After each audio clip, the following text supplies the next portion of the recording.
这是麦块中所有的方块，总数已经接近1000个了，所以我决定在24小时内收集所有的方块。当然，我们得需要把方块放在地上才算收集。当然，至于那些无法在生存模式中获得的那些方块，我们就暂时不考虑了。另外，那些重复的方块，比如铜方块，有上蜡的和未上蜡这2种方块，但这里我们就只算1种方块了，并且本次挑战我将选择在 1.21.8 版本进行。随着视频的进行，收集方块将会越来越难。那么实际要收集的方块一共有922种，我能否挑战成功呢？让我们来拭目以待吧。这一次挑战我们将要从零开始。首先，我将要开启新的存档。这一次我直接出生在树上了。在前期的话，我得需要制作一把镐子。当然，食物我也要收集一些。接下来我们就开始去下矿吧。然后我们就发现了废弃矿坑了。然后我们就发现了钻石了。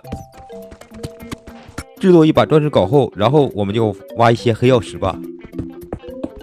收集完黑曜石后，然后我们就搭建地狱传送门。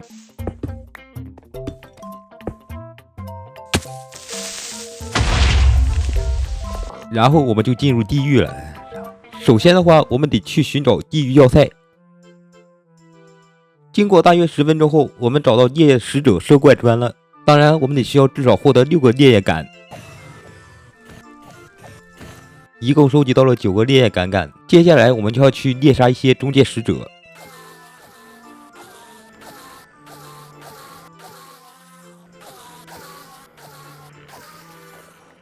此时已经过去了1个小时了，是时候我们就需要寻找中介祭坛了。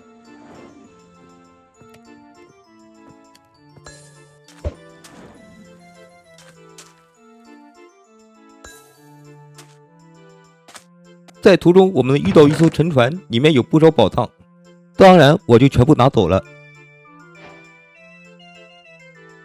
当然，为了击败中介龙，我们得需要跟村民交易一些剑石。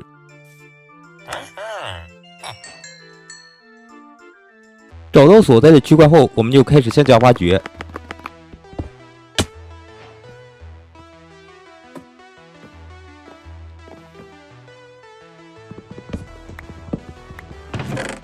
Nice， 发现吕多奥的附魔书了，然后就进入传送门房间。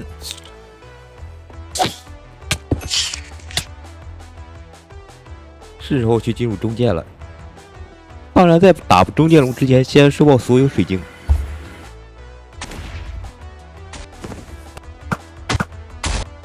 但我不小心看了中介使者一眼，然后我就死掉了。好在我设置了重生点了。接下来我们就开始击败中介龙。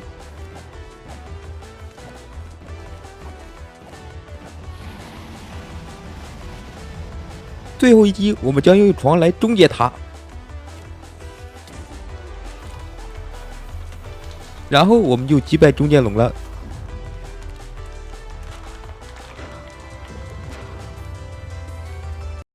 接着把龙蛋给收集一下，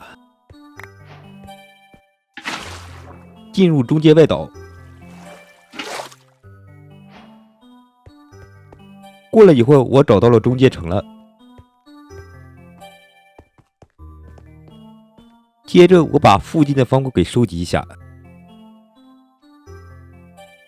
在收集完壳石之后，我就立刻返回了主世界了。在前期的话，我们得需要把方块放到储物箱里，然后我们就在地上放置一些箱子，接着去制作紫波方块的变种，然后把这些方块暂时的存入到储物箱里。当然，附近就是沙漠神庙了。恰好我们要收集一些天梯了。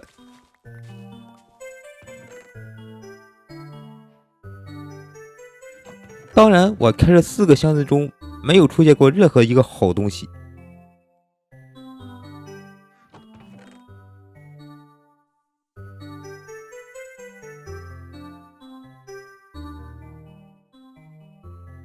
接着去收集一些丛林木，以及制作它们的变种，并且将它们全部放进储物箱里。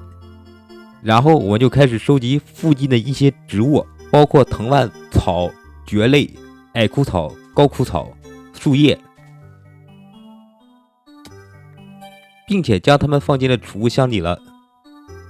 并且我也把村庄附近能容易收集到的方块给收集了，并且我也制作了橡木方块以及它们的衍生物，同时我也制作了铁压力板、铁地板门、矿车以及铁针。接着我继续收集村庄的那些容易收集到那些杂七杂八的那些方块。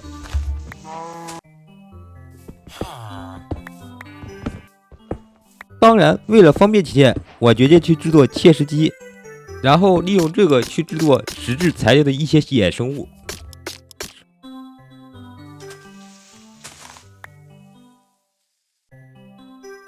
接着我们再去制作砂岩方块以及它们的变种。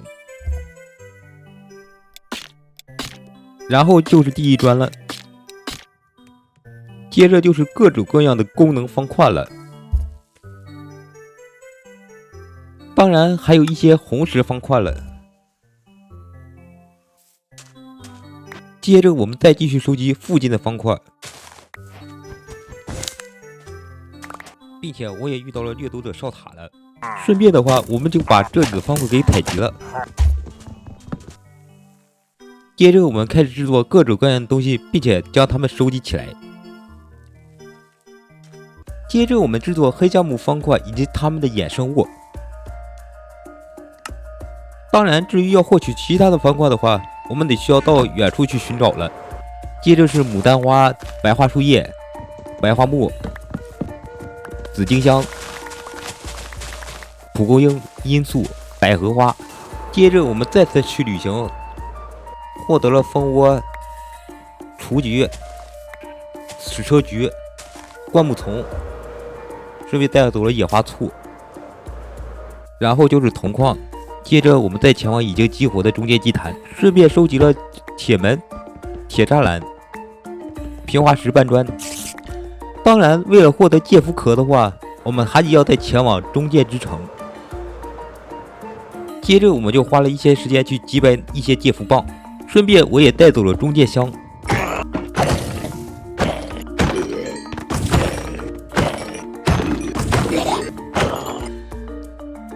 当然了，不要忘记收集楼头。此时我已经获得了29个介夫壳，然后我就返回了主世界，在这里收集了一些竹子，并且在路上我也收集到了一些海带，然后我们将它烧成干海带，并且制作了一些竹方块以及它们的衍生物，同时再将石头切成石砖。当然了，我得需要给一些物品附上膜吧，然后我就对弓进行一次附魔。这次运气真好，直接开出了无限。然后我们就制作了锅釜、唱片机，还有干海带块。接着我们又制作青苔石砖、机器变种以及金块、铁块，还有红砂岩以及它们的变种，并且也制作了锻造台、金压力板，并将它们暂时放在储物箱里。然后我们又制作了白桦木以及它们的衍生物。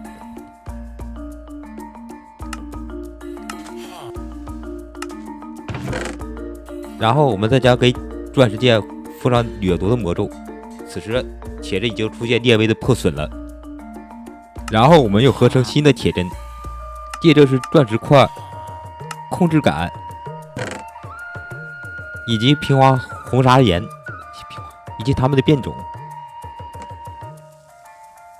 然后我们下矿去寻找一些矿石，当然在丝绸之路的帮助下获得了金矿以及石头、安山岩、闪长岩、花岗岩，还有青金石矿和煤矿。当然，为了放置这些方块，我决定去清出一片平坦之地。清完之后，我便获得了很多的沙子。此时时间已经过去了5个小时。首先放置橡木方块以及它们的衍生物。然后就是丛林木方块以及它们的衍生物。接着是黑橡木。此时我已经把3种木头给完全收集了。接着是白桦木以及它的衍生物。为了防止树苗生长，我决定在树苗上方放置一些泥土方块。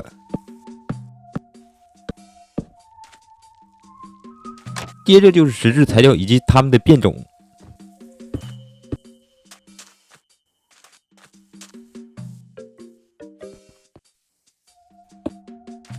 然后就是一些植物等自然方块。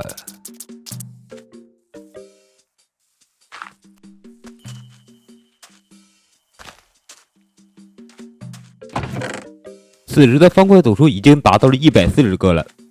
当然，为了收集这些方块，我们还得需要前往一次地狱，然后再把之前收集到的粘土球和石英给拿出来，然后采了一些萤石，采了蘑菇，然后挖了一点地狱石英，然后收集了地狱牙、诡异金块，以及采集了一些诡异木，接着采集了张光体、诡异菌岩、性红菌、残云藤、地狱金矿、垂泪藤，并且挖了一些猩红木，然后获得了岩浆块、灵魂沙，然后我便制作石英方块以及它们的变种。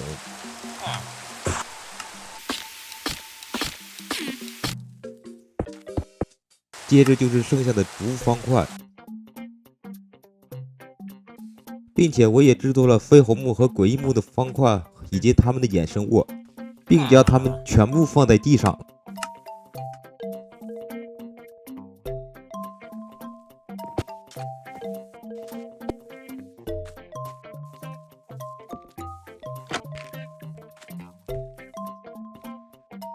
这样我就集齐了7种木材的所有方块了。接着放置紫柏方块，接着就是中介石砖，接着是龙头，还有中介竹。当然，为了制作染色方块，我还得要收集一些陶土，还有砾石，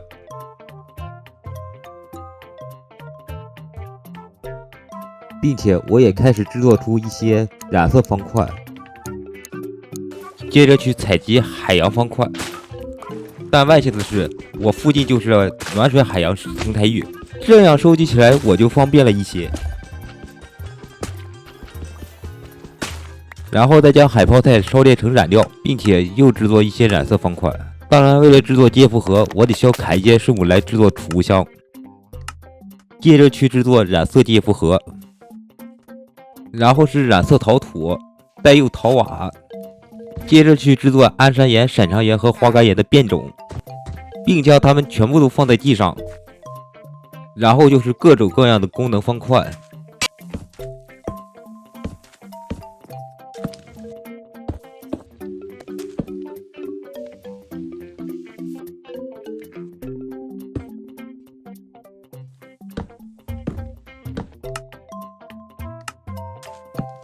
接着是灵魂篝火和灵魂火把。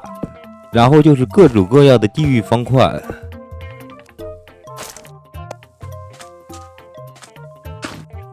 当然这也包括红地狱砖。然后是火把、地狱砖栅栏、粘土、荧光物品展示框、铜远框方块、地狱牙。由于蘑菇没法放置在这里，所以我就把蘑菇放置在比较黑暗的地方了。接着是干草块和干海带块，然后就是各种各样的染色玻璃和染色玻璃板。但在整理物品的时候，我又被苦力怕突袭了。当然，为了收集其他的木头，我还得要爬山涉水去寻找。接着去采集没有收集到的黑橡木树叶、黑橡木树苗、萤火灌木丛、各种各样的蘑菇方块。当然，我也发现了苍白花园了。接着就是苍白苔藓，并且也挖了一些苍白木。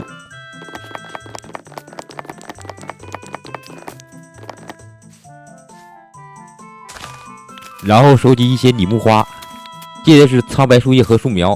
当然，为了获得树脂，我得需要击打嘎吱。以此能够在木头上生成树脂。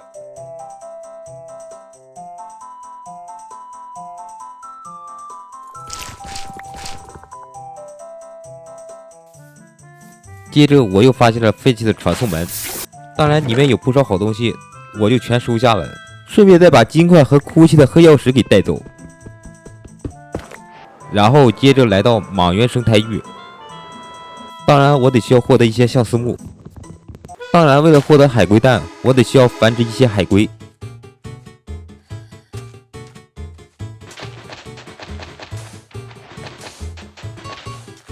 哎呦，它快要下蛋了！它快要下蛋了，然后我就把这个给收集了。接着是棕色旗帜、日电台、橙色床、砂轮机。不远处我就发现了杜鹃树。接着来到了红树林沼泽，收集了一些红树林木、红树林根、睡莲、红树林生态苗以及一些篱笆。然后就是粗犁。接着再次探索，但这次比较幸运，直接发现了蘑菇地。然后我就收集了菌丝土，然后我又发现了一艘沉船，但是这里的宝藏是真的很丰富啊。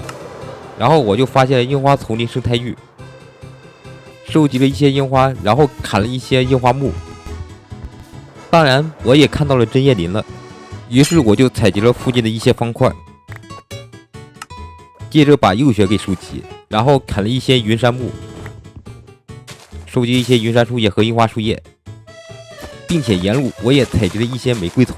当然我也发现了丛林神庙，收集了里面的半线钩还有粘性活塞，当然里面的战利品可不咋地。然后回到起点合成树脂方块和嘎吱之心，并且我也烧制一些树脂团，然后制作了树脂方块以及它们的变种。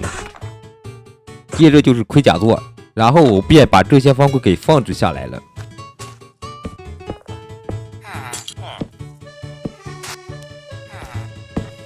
接着去制作苍白木、樱花木、相思木以及云杉木的方块以及它们的衍生物，然后我便将它们全部都放在地上。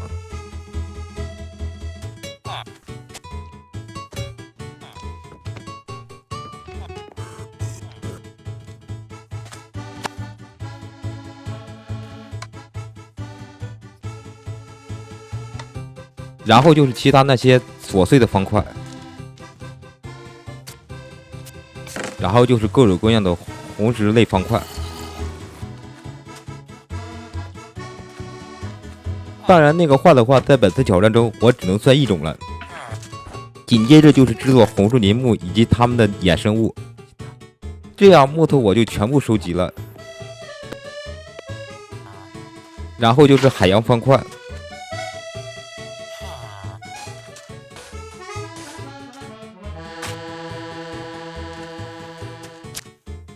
当然为了获得黑色染料，我决定去击杀一些鱿鱼，接着再把剩下的染色方块给合成了。接着我就依次放置了染色介复合、染色混凝土和染色混凝土粉末。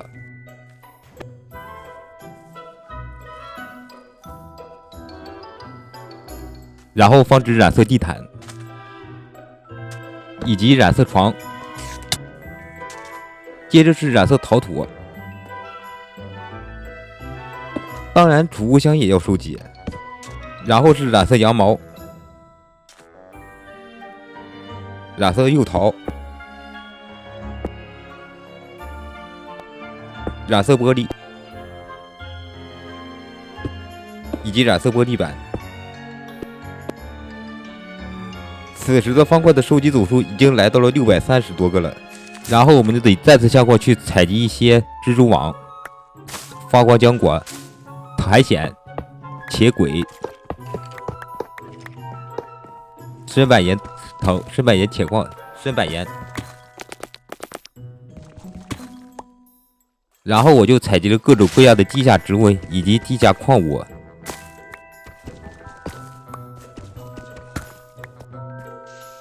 当然我也要收集一些灵灰岩，然后是孢子花、小垂叶草、深层红矿石，并且我也幸运的发现了深板岩煤矿。接着再收集扎根土还有须根，并将它们全部都放在地上收集，然后制作了灵魂岩的方块以及它们的变种。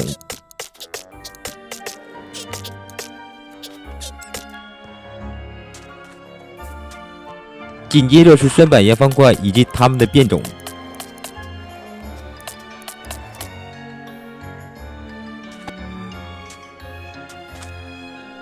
然后我们再放置剩下的方块。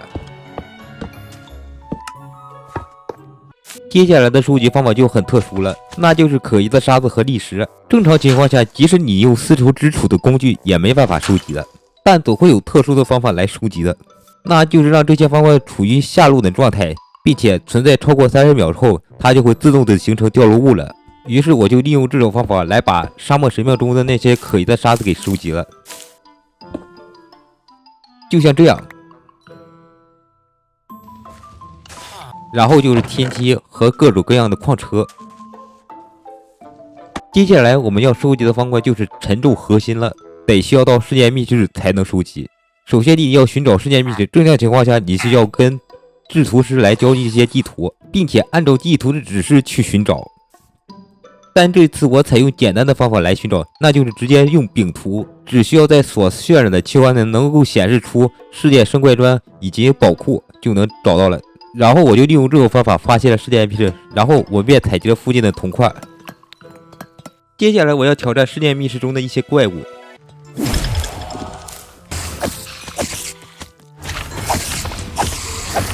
第一次就获得不祥世界的钥匙了，但是世界圣冠砖出现钥匙的几率只有30%，并且从不祥宝库中开出沉重核心的概率只有10%。也许我们得需要打开好几个不祥宝库，但第一次并没有出现沉重核心。但我打完了所有世界圣冠砖后，我就只获得一把不祥世界钥匙，于是我们就继续的尝试。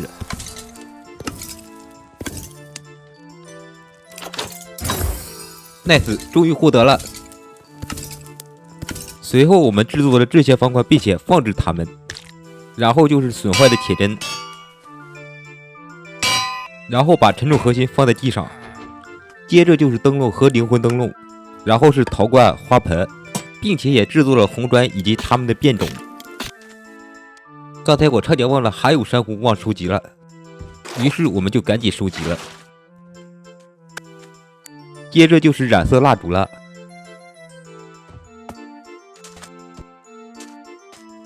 然后就是铜方块及其衍生物，并且给它们涂一点点锈。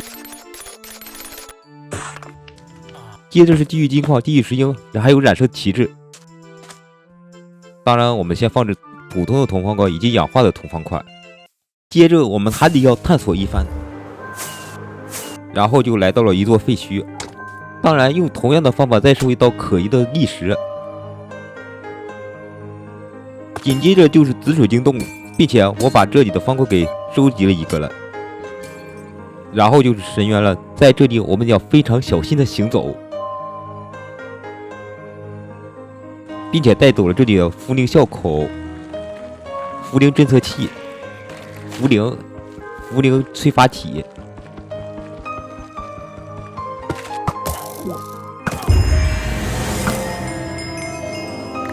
以及茯苓脉络，然后就是浅层钻石矿，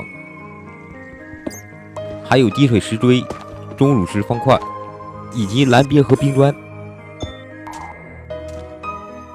然后是校准茯苓侦测器、周光玻璃、钱浆果、铁原矿方块，还有泥砖方块、草茎、泥胚、耕地、蛋糕。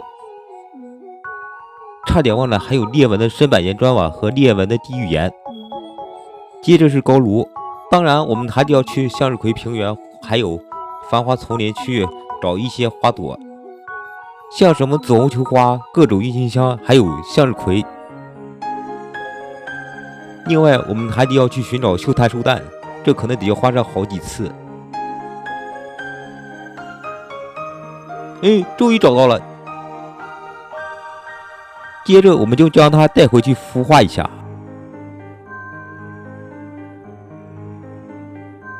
然后在这里挖一个空间，并且在这里放置秀才兽蛋，接着放置各种各样的花朵以及海灯笼，在途中也收集了蓝色蝴蝶兰。当然，为了寻找深层绿宝石矿，我得跑到很远很远的地方，然后就发现了绿宝石矿了。然后我们就沿着这个位置开始向下的挖掘，这也许会花上很长的时间的。但出乎意料的是，这次我就一下子找到了深层绿宝石矿了。然后我就把这个稀世珍宝给收集了。刚才差点忘记把红水泥树叶给收集了。然后就是各种各样的矿石以及矿石方块。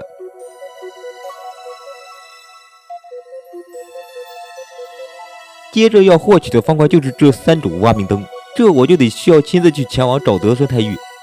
哟，在这里发现一个倒置的沉船了。当然，绿色的青蛙通常都无法自然生成的，所以我就得将它给腐化了一下。然后我就把橙色的青蛙引入到地狱当中了。接着让它吃掉熔岩史莱姆，获得第1种挖明灯。然后是灰色的青蛙，同样的也获得了第2种挖明灯了。当然，最后1种挖明灯获取的方式是十分困难的。首先，我们先将青蛙带到中界去喂养，顺便我在地狱中探索了一遍，然后我就在堡垒遗迹中找到了一些方块了。当然，在繁殖绿色青蛙之前，我得先把地狱类方给放置下来了。接着合成中介水晶，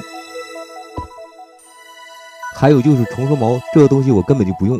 接着是抛光玄武岩，还有各种各样的黑石类方块。另外还有抛光黑石按钮和压力板。接着是各种各样的铁轨，还有梯子。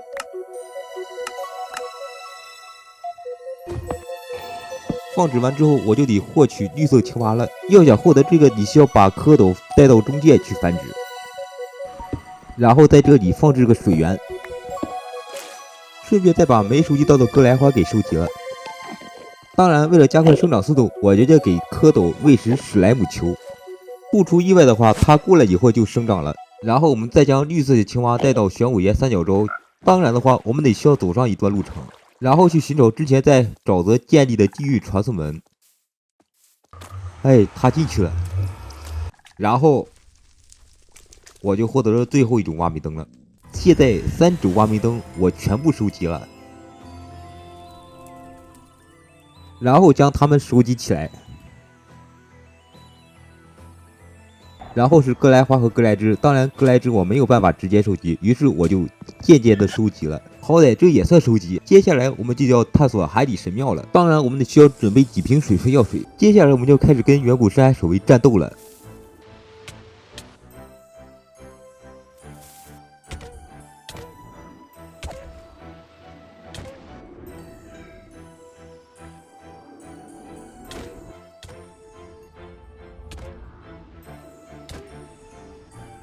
然后收集了这里的方块，之后我又将深海面烧干，然后又是各种各样的海底方块。此时秀才兽已经挖出了火把花种子，然后我们就来到地狱去开采一些远古遗骸，而且还得需要整整36个。经过了一系列的操作，我就仅仅获得了3个，但是嘛，后面的到处都是熔岩，于是这个方块我先暂时的搁置一下吧。刚才差点忘了还有绯红君子石忘记收集了，接下来就是放置剩余的铜方块了。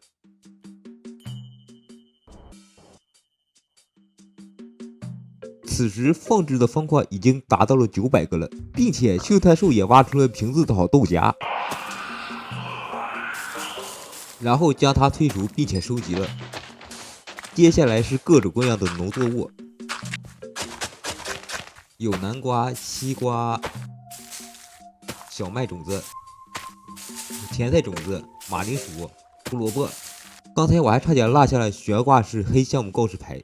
这时候雷雨天来了，于是我就赶紧获取了一些高压苦力怕。成功获得了一个。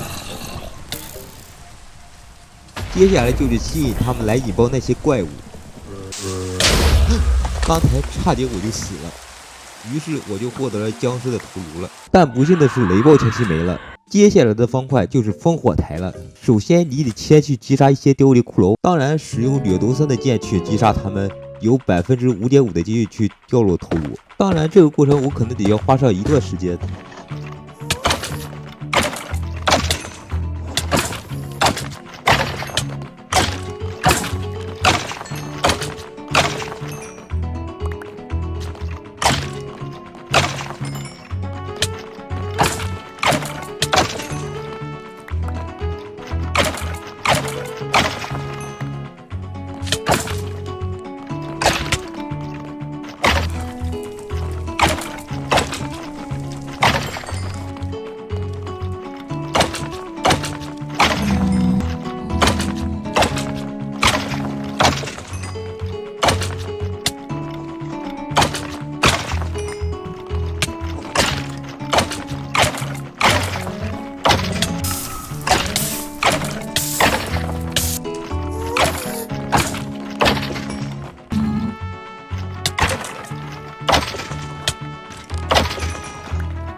经过了大约1个小时的收集，我终于集齐了4只凋零骷髅头颅了。接下来就是击杀凋零了。首先我们得来到中界，在基岩下方制造一个空间，然后这样子召唤凋零，这样就可以实现无伤击败凋零了。当然我们还得需要收集一个凋零玫瑰，当然这也是一个无法自然生成的一个植物。然后我们就获得了地狱之星了。接下来我们就把这些东西带回去，终于能制作出烽火台了。接下来我们就依次放置凋零玫瑰还有烽火台，当然这也算是收集到最难的方块之一了。接下来就是放置地狱疙瘩，当然这个我差点就忘记放置了。接着其中一个借符盒我就不用使用了，而且我也差点忘记放置黑曜石了。接下来我们要收集其他的生物头颅，当然我们得需要等到雷暴前才能出来，当然这个我们得需要等上很长很长的时间了。过了一会儿，天终于暗下来了。紧接着我们要去弄一些闪电苦力怕，去炸骷髅、苦力怕还有朱布林。现在我们正在吸引第一个苦力怕，来，开始炸它！当然我们不要僵尸头颅，接着再吸一只。当然，不要！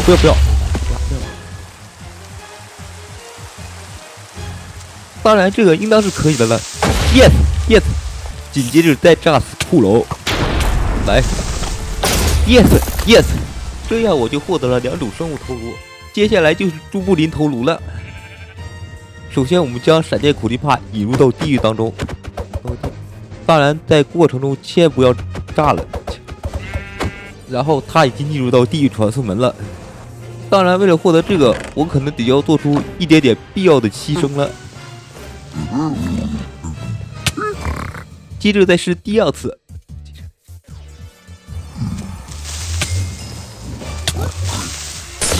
他好像炸了。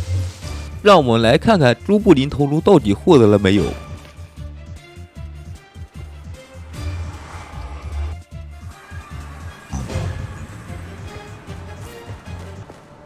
事实证明我并没有获得，感觉非常难过。当然时间也已经快到了，我就没有办法再继续收集下去了。最后再放置砾石还有树脂团，这个东西我收集了，但至今还没有放置呢。